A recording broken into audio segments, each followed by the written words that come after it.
વાલા વિદ્યાર્થી મિત્રો, મારી યુટ્યુબ ચેનલમાં તમારું હાર્દિક સ્વાગત છે। આજે આપણે ભાગીદાર વચ્ચે રોકડની હપ્તે હપ્તે વહેંચણીનો એક નાનકડો એવો દાખલો છે। ઉદાહરણ નંબર 13, પેજ નંબર 298, જે મૂડી તૂટનો છે। એટલે અત્યાર સુધી આપણે મહત્તમ નુકસાન કરતા હતા, પણ મહત્તમ નુકસાનની અંદર દાખલો ગણતા ગણતા કોઈ ભાગીદારની મૂડી તૂટે તો કેવી રીતે વહેંચણી કરવી, બરાબર છે કે ભાગીદારોની મૂડી હોય ત્યાં સુધી તો આપણે મહત્તમ નુકસાન બાદ કરતા જઈએ, પણ ભાગીદાર એની પાસે મૂડી જ ન રહે, માઇનસ મૂડી આવી જાય તો શું કરવું? એનો એક નાનકડો એક જ રકમ છે, આટલી 2 લીટીની, પણ દાખલો આવડો થાય તો એનો એ નાનકડો દાખલો છે, પણ પરીક્ષામાં પૂછાયેલો છે અને અગત્યનું છે। તમને મૂડી તૂટ કેવી રીતે ગણવી એ પણ આવડી જાય એટલા માટે, બરાબર છે। તો મિત્રો, મેં તમને ઇન્ટ્રોડક્શનમાં શીખવાડ્યું હતું કે ભાઈ દાખલો ગણતા ગણતા કોઈ ભાગીદારની મૂડી તૂટ આવે તો બાકીના ભાગીદારોને વહેંચી લેવાની હોય છે, બરાબર છે। બાકીના જે ભાગીદાર વધે એના વચ્ચે વહેંચી દેવાની હોય છે નફા નુકસાનના પ્રમાણમાં। અને દાખલામાં જો નફા નુકસાન પ્રમાણ ન આપેલું હોય તો મિત્રો હંમેશા સરખા પ્રમાણમાં વહેંચણી કરવી, આટલું બરાબર યાદ રાખજો। આ દાખલામાં નફા નુકસાનનું પ્રમાણ આપેલું નથી, માટે દરેકને સરખા પ્રમાણમાં આપણે સરખે ભાગે, 2 ભાગીદાર તો બે ભાગવાળા, 3 ભાગીદાર 3 ભાગ પાડી નાખવાના, સરખા ભાગે વહેંચણી કરવાની। દાખલો છે, આ દાખલાની રકમ 2 લીટીની છે। મહત્તમ નુકસાનની રીતે 3300 રૂપિયાની રકમનો હપ્તો નીચેના ભાગીદારો વચ્ચે કેવી રીતે વહેંચશો? 3 ભાગીદાર આપે છે। ભાગીદાર એની મૂડી 8000, બની મૂડી 4000 અને કની મૂડી 3000। આ 3 ભાગીદારોની મૂડી આપી છે અને હપ્તો આપણને એક જ આપ્યો છે 3300નો। એ એમ કહે છે કે આને કેવી રીતે વહેંચશો, તમે વહેંચણી પત્રક બનાવીને જણાવો। એક જ હપ્તો આપ્યો છે 3300 રૂપિયાનો, તો મિત્રો કેવી રીતે થાય જોઈ લઈએ। પહેલાં તો ભાગીદારી મૂડીનો આપણે સરવાળો કરશું મહત્તમ નુકસાનમાં। સરવાળો 8 ને 4 12 એટલે 15000 આવશે। આપણી પાસે ફક્ત હપ્તો 3300નો દાખલામાં છે, બાદ કરો 3300 એટલે આટલું મહત્તમ નુકસાન થાય, બરાબર। મૂડી આટલી છે પણ હપ્તો 3300નો જ છે, બરાબર છે। તો 11700 છે એને આપણે પ્રમાણ ભાગીદારો વેચી નાખીએ। પ્રમાણ નથી આપેલું તો ત્રણેય ભાગી નાખો, ત્રણેયને સરખા ભાગે 3900 રૂપિયા આપશે। પ્રમાણ ના આપેલું હોય તો સરખા ભાગે વહેંચણી કરવી। તો 11700 ને ત્રણેય ભાગો તો 3900 આવે, તો ત્રણેયમાં માઇનસ 39 તો થાય। 8400માં 3900 બાદ કરી તો 4100, 4000માંથી 3900 બાદ કરી તો 100 અને 3000માંથી માઇનસ 39 બાદ કરી તો માઇનસ 900 વધે। આ માઇનસ 900 એટલે મૂડી તૂટ। ભાગીદારને નુકસાન ભોગવવાનું આવ્યું 3900 રૂપિયા, એની પાસે 3000 જ છે, તો 900 રૂપિયા માઇનસમાં જશે, એટલે આ ભાગીદાર છે એ મૂડી તૂટ કહેવાય। ભાગીદારની 900 રૂપિયા મૂડી તૂટ થઈ, તો હવે તો હપ્તો તો છે નહીં, બરાબર છે, 3300 જ વેચવાના છે આપણે, એ બાદ થઈ ગયો। તો આ 900 જે મૂડી તૂટ છે તો બાકીના 2 ભાગીદારો વચ્ચે વેચાય। ધ્યાનમાં રાખવાનું, જે મૂડી તૂટ હોય એ બાકીના ભાગીદારો વચ્ચે, તમને એમ થાય કે આમાં આવીએ તો 2ની ટોટલ બાકીના વધે આવે, બરાબર છે। અને ત્રણેયમાં આવે તો મૂડી તૂટે થઈ ગયું, દાખલો પૂરો થઈ જાય, પછી કોઈ સવાલ નથી, બરાબર છે। તો આ જે માઇનસ 1 આવ્યો તો આ 2 વચ્ચે વેચાશે અને ભાગીદારીના પ્રમાણ, ભાગીદારનું પ્રમાણ સરખું છે તો 450 રૂપિયા બને વેચશે। તો આપણે કની મૂડી તૂટ રૂપિયા 900, બાકીના ભાગીદારો બંને બાકીના ભાગીદારો, બરાબર છે, બંને ભાગીદારો કયા? અ અને બ વચ્ચે સરખા ભાગે વેચાતા, તો 900ના અડધા 450 બંને વેચશે। આ કોણ આપે છે? 450 અ આપે છે અને 450 બ આપે છે, બરાબર છે। તો ટોટલ રૂપિયા 900 એ આમાં જમા થશે। આ બંને 450 આપે છે, એ 900 પાછા આમાં જમા થાય, કારણ કે એની મૂડી તૂટ કોને ભોગવી? આ બંને ભોગવી, બરાબર છે। તો એ બંને ભોગવી, તો આને 450 ભોગ્યા તો 3650 બાકી રહ્યા, આને 450 ભોગ્યા તો 300 માઇનસ રહ્યા, એની પાસે નહોતા તો માઇનસ 350 રહ્યા, અને આ તો 900 આવી ગયા એટલે એ 0 રહે। ધ્યાન રાખજો, જે માઇનસ, આ માઇનસ હોય ને અહીંયા ભોગવી લઈ માઇનસ આવે, પછી પાછો એ પ્લસ થઈ, કારણ કે આ રૂપિયા આમાં જમા થાય, કારણ જે ભાગીદારો ભોગવે છે એ કોણ? એની મૂડીમાંથી આપે છે। કોને આપે છે? કને આપે છે, એટલે કના ખાતામાં જમા થશે 900 પ્લસ 900 આવે, એટલે કનું ખાતું સરભર થઈ જશે। હવે આગળ ચાલીએ। આમાં 450 3650 આવે. આ જે બાકી રહી 350 કોણ છેલ્લો વધે તો અને ભોગવવા પડશે. અ પોતે આપશે અને 350 સમજ્યા. તો આનામાંથી બાદ થશે તો બની મૂડી તૂટ 350 બાકી રહેલ ભાગીદાર અ પૂરેપૂરી ભોગવશે. અહીંયા બાકી એક ભાગીદાર હોય ને જેટલી હોય ને એ બધી ભોગવી પડે. આ તો 350 પણ આની પાસે મૂડી હોય એટલી ભોગવવી હોય તો ભોગવવી જ પડે. તો 350 માઇનસ થશે અમાંથી અને અ બને આપે છે પ્લસ જમા થશે બમાં. એટલે આમાંથી 350 માઇનસ થશે એટલે 3300 વધશે અને આમાંથી માઇનસ થશે પ્લસ માઇનસ 0. મિત્રો આ 3300 રૂપિયા હપ્તો વેચાઈ ગયો. જો દાખલો પૂરો થયો અને હપ્તાની વહેંચણી આવશે. આ શું આવશે? હપ્તાની વહેંચણી. હપ્તાની વહેંચણી આવશે. તો હપ્તાની વહેંચણી થઈ ગઈ 3300 રૂપિયા ઓટોમેટિકલી આવી ગઈ, ખટાખટ જમા થઈ ગયા એના ખાતામાં. હા,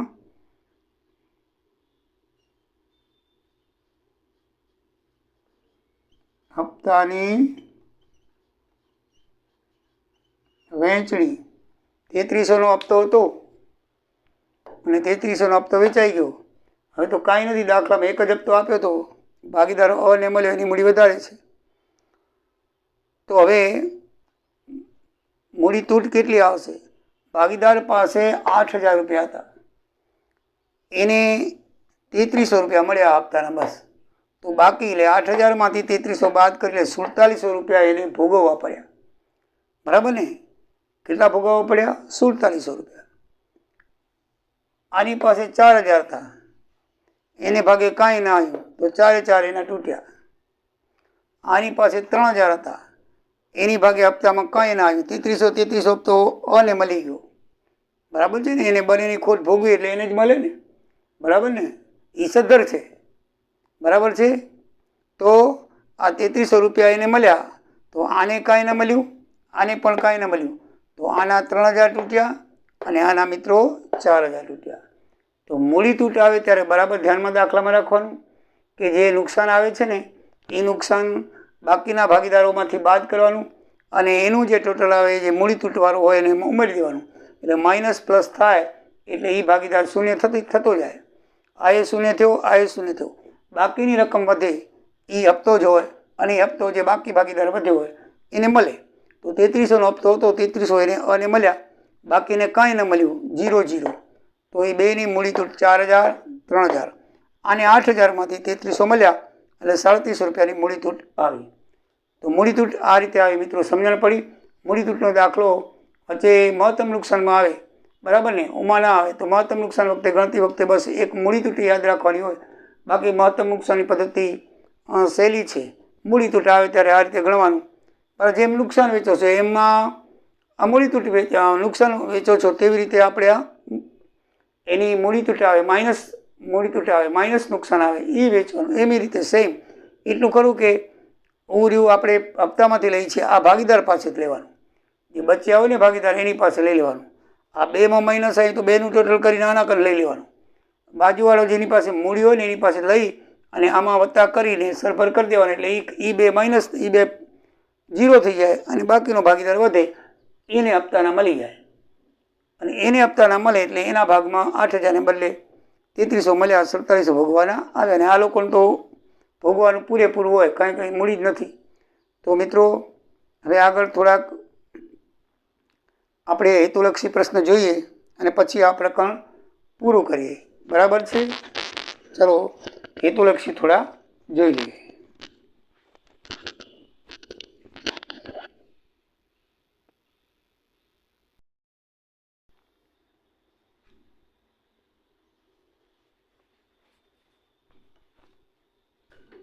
વિદ્યાર્થી મિત્રો, હવે આપણે હેતુલક્ષી પ્રશ્નોમાં જોઈએ તો સ્વાધ્યાયની અંદર ટૂંક નોંધની અંદર 2 વસ્તુ ખાસ પૂછાય છે. રોકડની હપ્તે વહેંચણીની મહત્તમ નુકસાનની પદ્ધતિ અને મૂડી વધારાની પદ્ધતિ વિશે ટૂંક નોંધ લખો. તો આ ટૂંક નોંધ છે એ 271 પાનાના નંબર પર તમને મૂડી વધારાની આપેલી છે. અને 287 પાના નંબર મહત્તમ નુકસાનની પદ્ધતિ વિશે આપેલું છે. 271 ને 287 એ બરાબર વાંચીને જવાનું. એમાં બીજું કાંઈ લખવાનું તમે જે દાખલો ગણો છો ને એ જ લખી નાખવાનું કે મહત્તમ વધારાની મૂડીમાં આપણે કેવી રીતે દાખલો ગણીએ છીએ કે મહત્તમ વધારાની મૂડીમાં આપણે પહેલાં વિસર્જન ખર્ચ કે હુંડી કે અનામત હોય તો એ મૂડીમાં ઉમેરી દઈએ છીએ. પછી વિસર્જન ખર્ચ કે બીજી કોઈ જોગવાઈ કરવાની હુંડીની જોગવાઈઓ તે આપણે બાદ કરીને પછી ભાગીદારો વચ્ચે હપ્તાની વહેંચણી કરતા જઈએ છીએ.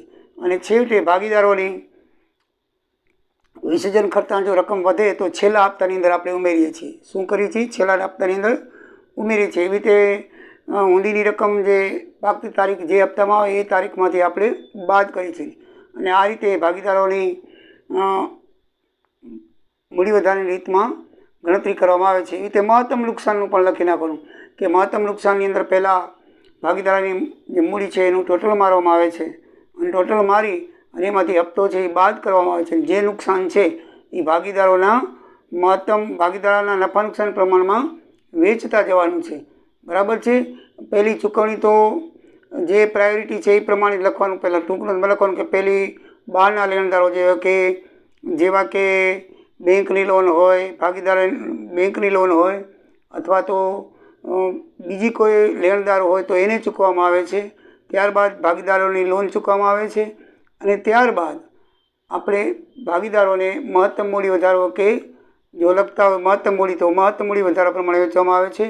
અને મહત્તમ નુકસાનની પદ્ધતિ વિશે લખતા હોય તો મહત્તમ નુકસાનની પદ્ધતિ પ્રમાણે વહેંચવામાં આવે છે. પહેલાં તમારે ક્રમ લખવાનો, પછી તમારે એ વિગત બધી લખેલી છે તો તમારી રીતે તમે લખી શકો છો મિત્રો. અને ખાસ અગત્યનું છે 10 વખત પૂછાણી છે યુનિવર્સિટીમાં 2010થી 22માં 10 વખત પૂછાણી છે અને મૂડી વધારાની 5 વખત પૂછાણી છે. એટલે મહત્તમ નુકસાનવાળી વધારે અગત્યની છે.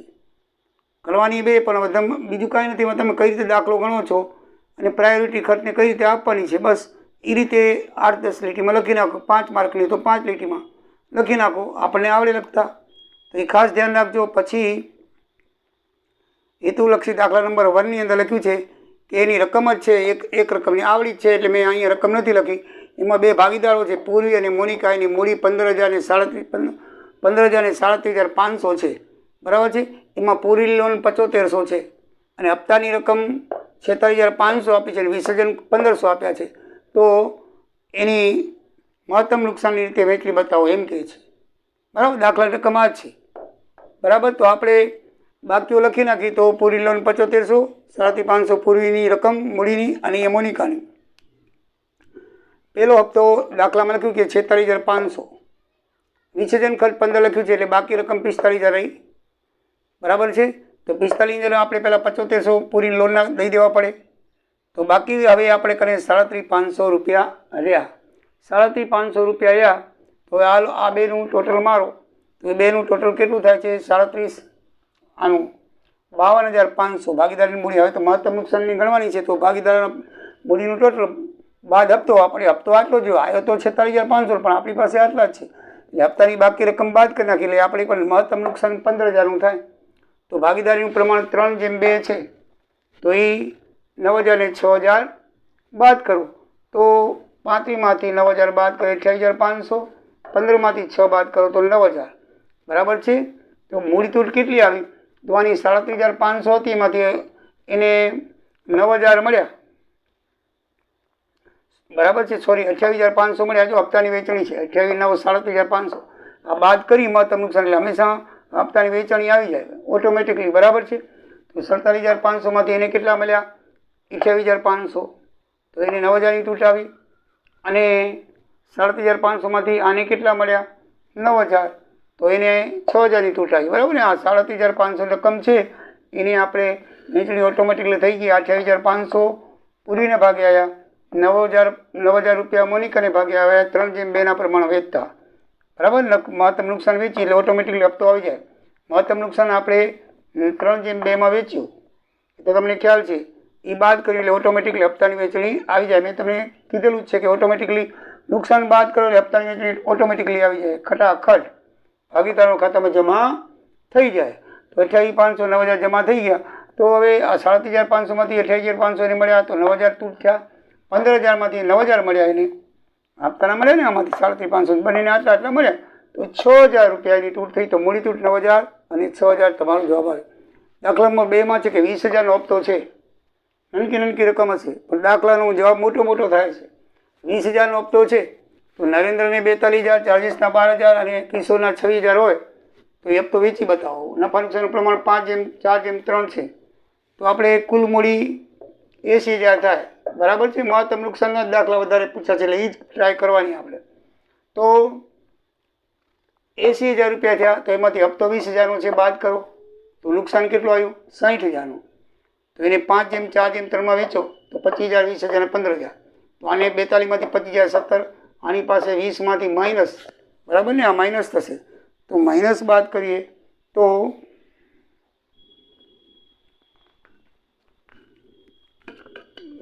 મહત્તમ નુકસાનને આપણે હંમેશા માઇનસ તરીકે દર્શાવીએ છીએ. બરાબર, તો આ માઇનસ બાદ કરીએ તો કેટલા રહેશે 42માંથી 25,000 17, 12માંથી બરાબર 20માંથી 12 જાય તો 8 અને 26માંથી 5 જાય તો 11. આ માઇનસ આવશે. માઇનસની રકમ મોટી છે એટલે આ રાજેશની જુઓ મૂડી તૂટ કેવી રીતે થાય. બરાબર જોજો. આ રાજેશની મૂડી તૂટ 8,000 છે ને એ આ બંને જણા ભોગવો છે. કેના પ્રમાણમાં? એનું પ્રમાણ 5:3 થાય. એ બેના પ્રમાણમાં ભોગે, બાકી રહેતા ભાગીદારના પ્રમાણમાં વેચે 5:3 એટલે આપણે એ લખવાનું કે રાજેશની મૂડી તૂટ બાકીના બે ભાગીદાર નરેન્દ્ર, કિશોર તેમના નફા નુકસાન પ્રમાણ 5:3 મુજબ ભોગવશે. આ બંનેની 5:3માં ભાગ પાડો એટલે એકને ભાગે કેટલા આવશે 5,000 અને બીજાને ભાગે આવશે 3,000. -3 પ્લસ કરવાના અહીંયા 8,000 કારણ કે બે ભેગા થઈને આને પૈસા આપે છે એટલે વત્તા થાય એટલે આ થઈ જાય 0 અને આ 17માંથી -5 જાય તો 12 રહે. આ 11માંથી -3 જાય તો 8 રહે. જો આપણે જ્યારે મૂડી તૂટ બાદ કરશું ત્યારે હંમેશા હપ્તાની ચૂકવણી આવશે. 12 ને 8 20, 20,000નો હપ્તો ચૂકવાઈ ગયો ઓટોમેટિકલી. તો એ મૂડી તૂટ કેટલી રહી? તો આ ભાઈના 42,000 હતા એમાંથી 12,000 મળ્યા, 30,000 મૂડી તૂટ રહી. આ ભાઈને 12,000માંથી કાંઈ નહીં, પૂરું થઈ ગયું. બરાબર, કાંઈ ન મળ્યું કાંઈ એટલે એના 12 તૂટ્યા.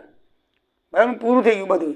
બરાબર, આને 42માંથી 12 મળ્યા એટલે 30 થયા. આ ભાઈના 12 હતા પણ કાંઈ ન મળ્યું હપ્તામાંથી એટલે 12 તૂટ્યા. આ ભાઈના 26,000 હતા તો 8,000 મળ્યા, બાકીના 18,000 તૂટ્યા. તો મૂડી તૂટ આ રીતે આવશે. બરાબર મિત્રો, બરાબર ધ્યાનથી દાખલા ગણજો, તમને આવડી જશે અને ધ્યાનથી દેજો.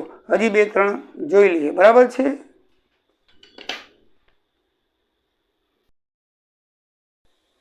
વિદ્યાર્થી મિત્રો, તો હવે આપણે વૈકલ્પિક પ્રશ્ન 3 જોઈએ. ABC 3 ભાગીદારો છે તે 3:4:2 પ્રમાણમાં નફો વેચે છે. તેમની મૂડી 28,000, 14,000 અને 12,000 રૂપિયા છે. પ્રથમ હપ્તો 9,000 આવ્યો તો મહત્તમ નુકસાનની પદ્ધતિએ વેચવાનું છે. મિત્રો યાદ રાખજો, બધા ટૂંકા દાખલા મહત્તમ નુકસાનની પદ્ધતિએ લગભગ બધા હશે. એટલે આ દાખલાઓની મેં તમને પ્રેક્ટિસ કરાવી છે ને હજી પણ તમને કરાવું છું. તો એ બરાબર ધ્યાનથી પ્રેક્ટિસ કરજો જેથી પરીક્ષામાં તમને મુશ્કેલી પડે નહીં. તો મૂડીની બાકી પહેલાં સરવાળો કરી લેવાનો મૂડીનો, એ તમને ખ્યાલ છે. સરવાળો કર્યો 54,000, એમનો હપ્તો 9,000 છે, એની વેચણી કરવાની છે. તો હપ્તો 9,000 બાદ કરો તો 45,000ની ખોટ આવી. મહત્તમ નુકસાન. તો મહત્તમ નુકસાનને હંમેશા નફા નુકસાન પ્રમાણમાં વેચાય છે 3:4:2. એના પ્રમાણ વેચી તો 15,000, 20,000, 10,000 આવ્યા. 28માંથી 15 જાય 13,000, 14માંથી 20 જાય 6,000 એટલે -6,000 આવશે. 12,000 માં 10,000 તો 2,000. હવે આ ભાગીદાર બેની ખોટ છે આ બાકીના બે ભાગીદારો તેના પ્રમાણમાં એટલે 3:2 ભોગવશે. જે બાકી રહ્યા હોય ને એના પ્રમાણમાં 3:2 ભોગવશે. તો 3:2 3600 આવશે એને ભાગે અને સીને ભાગે આવશે 2400. એ બંને એની મૂડીમાંથી પાછે બંને આ કોને આપશે? બીને. બીના 6,000 મળી જશે એટલે બીના થઈ જશે 0 અને 13માંથી 3600 જાય એટલે 9,400 અને આમાં 2,000માંથી 2400 જાય તો એને -400 રહેશે. તો મિત્રો -400 વળી પાછો એ ભોગવવાનો વારો એને આવશે. જ્યાં સુધી છેલ્લા ભાગીદાર કને મૂડી હોય તો એ ભોગવતો જ જાય. તો આ 400 કોણ ભોગવશે? એ. એટલે 9,400 ભોગવ્યા એટલે એની કને રહ્યા 9,000 અને આ થઈ ગયું 0. યાદ રાખજો, છેલ્લે બે ભાગીદાર 0 થઈ જાય એટલે જે બાકી રકમ જે ભાગીદારની વધે એ હપ્તાની ચૂકવણી હોય. આ હપ્તાની ચૂકવણી 9,000 થઈ ગઈ. 9,000નો હપ્તો હતો અને 9,000ની ચૂકવણી થઈ ગઈ. તો મિત્રો 28,000 હતા એમાં 9,000 જ મળ્યા એને બરાબર છે. તો બાકી 19,000ની એને ખોટ આવી, એને મળે નહીં. 14,000માંથી 9,000માં બીને કાંઈ ન મળ્યા તો 14,000 ખોટ આવી. સીને કાંઈ ન મળ્યું તો એની 12,000 ખોટ આવી. તો મૂડી તૂટ કેટલી આવી? 19,000, 14,000 ને 12,000. આ 9,000 એને મળ્યા છે. બીને અને સીને કાંઈ મળ્યું નથી, એટલે બી અને સી પૂરેપૂરી મૂડી તૂટ આવશે. અને એને 9,000 મળ્યા છે, એ 9,000 એને ભાગ્યા આવ્યા તો એની મૂડી તૂટ 19,000 થશે. મિત્રો, હવે આ દાખલાઓની અંદર આમાં ઘણી વખત વૈકલ્પિક પ્રશ્નો પૂછાતા હોય છે. એક એક માર્કના આ બધા પૂછાઈ ગયેલા છે, ખાસ કરીને ઘણી વારંવાર. તો એ કેવી રીતે આવે જવાબ, એ તમને આ યાદ રાખવાનું છે કે વિસર્જનનો ખર્ચ પ્રથમ હપ્તામાંથી બાદ થાય ને છેલ્લા હપ્તામાં ઉમેરાય. યાદ રાખજો, વિસર્જન ખર્ચ એ પહેલા હપ્તામાંથી શું કરીએ છીએ? આપણે બાદ કરીએ છીએ, અને છેલ્લા હપ્તામાં શું કરીએ છીએ? ઉમેરીએ છીએ. એવી રીતે માનો કે વિસર્જનનો ખર્ચ તૂટે 1,500 હોય ને પછી 1,500ની જોગવાઈ કરી હોય ને પછી 2,000 થાય તો છેલ્લા હપ્તામાંથી બાદ કરવાનો. જેમ વધે એ ઉમેરી છે તો તૂટે તો એ છેલ્લા હપ્તામાંથી શું થાય? બાદ થાય. મૂડી વધારાની પદ્ધતિ ભાગીદારોની મૂડી તૂટ હંમેશા નફા નુકસાન પ્રમાણમાં હોય છે. આપણે બધું શું કરીએ છીએ? નફા નુકસાન પ્રમાણમાં જ આપણે વેચીએ છીએ. રોકડ હપ્તે વેચણીમાં નફા નુકસાનની જમા બાકી મૂડીમાં ઉમેરાશે, પણ ઉધાર બાકી હોય તો મૂડીમાંથી બાદ કરે. જો આપણે પ્રમાણસર મૂડી હોય કે મહત્તમ નુકસાની હોય તો આપણે અનામત હંમેશા શું કરીએ છીએ? અનામત અને જમા બાકી નફા નુકસાન ખાતાની ઉમેરીએ છીએ. પણ માનો કે નફા નુકસાન ખાતાની ઉધાર બાકી આપી હોય તો મૂડીમાંથી બાદ કરીને પછી દાખલો ગણવાનો. રોકડ હપ્તેમાં મૂડી વધારા પદ્ધતિમાં નફા નુકસાન પ્રમાણે વધારે હોય તેને પ્રથમ વહેંચણી થાય છે. એ યાદ રાખજો કે આપણે મૂડી વધારા પદ્ધતિની અંદર આપણે શું કરીએ છીએ? આપણે મૂડી પરિબળ કાઢીએ. જેનું મૂડી પરિબળ હોય એને શું થાય છે? એની પ્રથમ વહેંચણી થાય છે. એટલે કે જેનું પ્રમાણ વધારે હોય તેને પ્રથમ વહેંચણી કરવામાં આવે છે. ભાગીદારોની વિસર્જન વખતે ચૂકવણીનો ક્રમ તમને ખબર છે. પહેલાં જો આ તો પહેલાં આપણે વિસર્જન ખર્ચ બાદ કરી દેવાનો, પછી કોઈ અનામત રાખવાની તો એ બાદ કરી દેવાની. પછી ચૂકવણી આવે ત્યારે પહેલી તારણવાળી લોન, એટલે બેંક તારણવાળી એટલે કે જામીનગીરી આપેલી હોય, સામે જામીનગીરી આપેલી હોય. દાખલા તરીકે આપણે દાગીના આપીને પૈસા લીધા હોય તો દાગીના એ તારણ કહેવાય. મકાન માટે લોન લીધી હોય તો મકાનની તારણ કહેવાય. એટલે એ લોન બેંકોની જ હોય. એટલે તારણવાળી લોન એટલે બેંકની લોન, પછી લેણદારો આપે, પછી ભાગીદારી લોન. આ પ્રમાણે ચૂકવણી થાય છે અને પછી અંતમાં ભાગીદારો આવે છે. મૂડી વધારાનું બીજું નામ પ્રમાણસર મૂડી છે, યાદ રાખજો. મૂડી વધારામાં ચૂકવણીઓ ઘણી હોય તો ચૂકવણીનો રકમના પ્રમાણો વહેંચાશે, નફા નુકસાન પ્રમાણમાં નહીં. આપણે ચૂકવણી હંમેશા દાખલા તરીકે લેણદાર હોય, બેંક હોય, પછી ડિબેન્ચર હોય, એ બધાની ચૂકવણી ત્રણ ભેગા હોય તો આપણે નફા નુકસાન પ્રમાણ નથી વહેંચવાની. એની મૂડીનું પ્રમાણ આપણે દાખલા કરી ગયા છે. મૂડીના પ્રમાણમાં આપણે લેણદારોની ચૂકવણી કરવામાં આવે છે, નફા નુકસાન પ્રમાણમાં નહીં. એ ધ્યાનમાં રાખવાનું છે.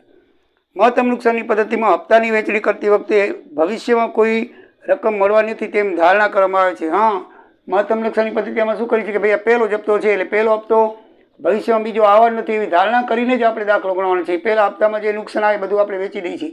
ટોટલ મૂડીમાંથી પહેલો હપ્તો બાદ કરીને જે નુકસાન આવે છે એ આપણે શું કરી દઈએ છીએ? ભાગીદારોને વેચી દઈએ છીએ. બીજો મળવાનો નથી. એ રીતે જ આપણે ધારણા કરીને દાખલા ગણવાનો હોય છે. તો મિત્રો, હવે આ હપ્તે હપ્તે રોકડની ચૂકવણી પ્રકરણ પૂરું થાય છે. નેક્સ્ટમાં આપણે નવું પ્રકરણ છે રાસનું. રાસના હિસાબો આપણે શરૂ કરશું. તો નેક્સ્ટ વિડીયો તમે જોજો અને મિત્રો સબસ્ક્રાઈબ કરજો, તમારા મિત્રને ફોરવર્ડ કરજો. તમને કોઈ પણ પ્રકારમાં કોઈ પણ દાખલો ના આવડતો તો કમેન્ટમાં લખજો, જરૂર તમને દાખલો ગણીને બતાવવામાં આવશે. જય સિયારામ, જય દ્વારિકાધીશ.